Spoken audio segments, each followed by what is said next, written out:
Écoutez, c'est une opportunité pour voir que le monde qu'on avait créé était un monde instable et fragile. Mais par contre, il y a une fausse conclusion que beaucoup de gens tirent de cette crise sanitaire, c'est qu'on peut assez facilement diminuer les émissions de CO2 et protéger l'environnement. Parce que le confinement de cette année, la baisse de l'activité économique a fait économiser 5 ou 6% d'émissions de CO2. Mais en fait, c'est une conclusion dangereuse parce que le prix pour baisser ces émissions de CO2, ça a été des milliers d'entreprises qui ont fait faillite et des millions de personnes au chômage. Donc le prix est beaucoup trop haut. Donc on voit bien que ce n'est pas en ralentissant l'économie qu'on va pouvoir protéger l'environnement, il va falloir trouver d'autres manières de le faire.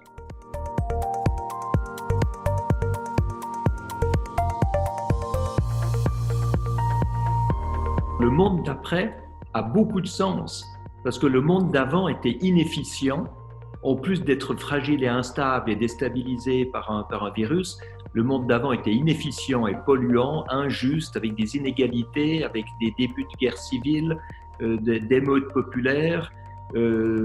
Beaucoup d'industriels m'avaient dit qu'on était déjà en train de friser la récession avant la crise du Covid, tellement le monde est inefficient, c'est-à-dire il faut bien voir, on gaspille 75% de l'énergie qu'on produit, la moitié de la nourriture qui est fabriquée, une bonne partie des ressources naturelles qui sont extraites, et puis on gaspille 95% des déchets parce qu'on ne comprend pas que c'est une ressource pour les valoriser dans des nouveaux débouchés économiques et industriels. Donc, le monde d'avant, surtout n'y revenons pas. Donc, j'aime beaucoup l'expression du monde d'après, mais encore faut-il que le monde d'après soit meilleur que celui d'avant, il faut qu'il soit efficient, il faut qu'il soit beaucoup plus juste. Et quand on parle de ces milliards d'euros qui sont injectés sur les marchés pour soutenir l'économie, il faut surtout que ce soit pour soutenir une économie qui se dirige vers l'efficience et la protection de l'environnement et surtout pas pour permettre aux constructeurs automobiles de construire pendant plus longtemps des voitures lourdes, polluantes, des moteurs à combustion qui de toute façon seront interdits dans les villes dans 5 ou 10 ans. Donc il faut mettre des conditions et il faut forcer grâce à cet argent public qui n'est pas un dû, hein, c'est une chance de pouvoir le recevoir pour une entreprise, il faut qu'il y ait des conditions qui soient assujetties à cette distribution d'argent pour forcer une diversification dans l'efficience, la propreté, la protection de l'environnement.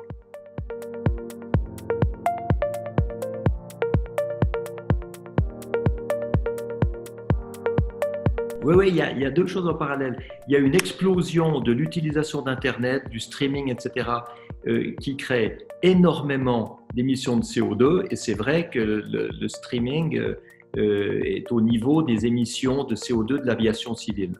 Donc beaucoup. Mais en même temps, le digital permettra d'obtenir ce qu'on appelle le smart grid, le réseau intelligent, d'obtenir beaucoup plus d'efficience parce qu'on peut mettre en connexion des sources d'énergie renouvelables intermittentes, du stockage, l'utilisation de cette énergie au moment où on en a besoin, un délai pour l'utilisation quand on peut attendre pour utiliser de l'énergie. Donc en fait, on voit qu'on peut grâce à ça couper des pics de demande et des pics de production et on peut aller jusqu'à 30% d'économie dans les besoins énergétiques d'un pays grâce à cette manière de gérer l'énergie.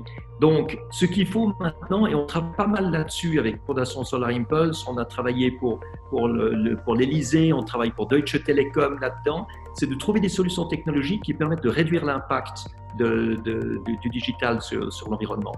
Et on voit qu'on a par exemple la possibilité d'utiliser la chaleur des serveurs pour chauffer des bâtiments, même la chaleur des ordinateurs pour chauffer des pièces et des bureaux.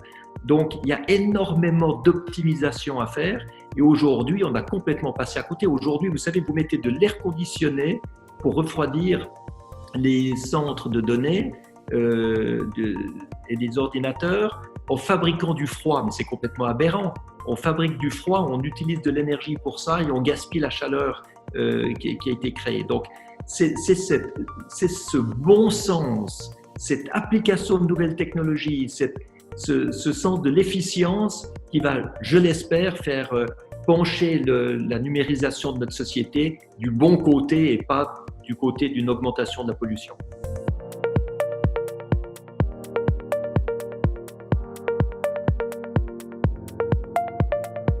Alors, nous nous adressons beaucoup aux régions en France et je remarque que la frustration qui est causée par l'échec des négociations internationales renforce les initiatives régionales, renforce les initiatives des entreprises et du secteur public. Donc ça c'est bon signe. Alors, qu'est-ce que nous faisons avec eux? Nous leur amenons des solutions technologiques qui soient capables de protéger l'environnement de façon financièrement rentable. Notre but est d'avoir 1000 de ces solutions, mais aujourd'hui, on en a déjà 805, ce qui est énorme, hein. C'est 805 preuves que la protection de l'environnement rapporte plus d'argent que sa destruction. Et alors, on conseille les régions en leur amenant des solutions qui s'adaptent à leurs besoins et on valorise également des solutions technologiques qui peuvent être issues des régions de manière à les faire connaître ailleurs. Donc, la Fondation Solar Impulse maintenant a des partenariats très serrés avec la région Grand Est. On vient de commencer avec la région Île-de-France. On travaille comme ça avec la Wallonie, avec l'Écosse.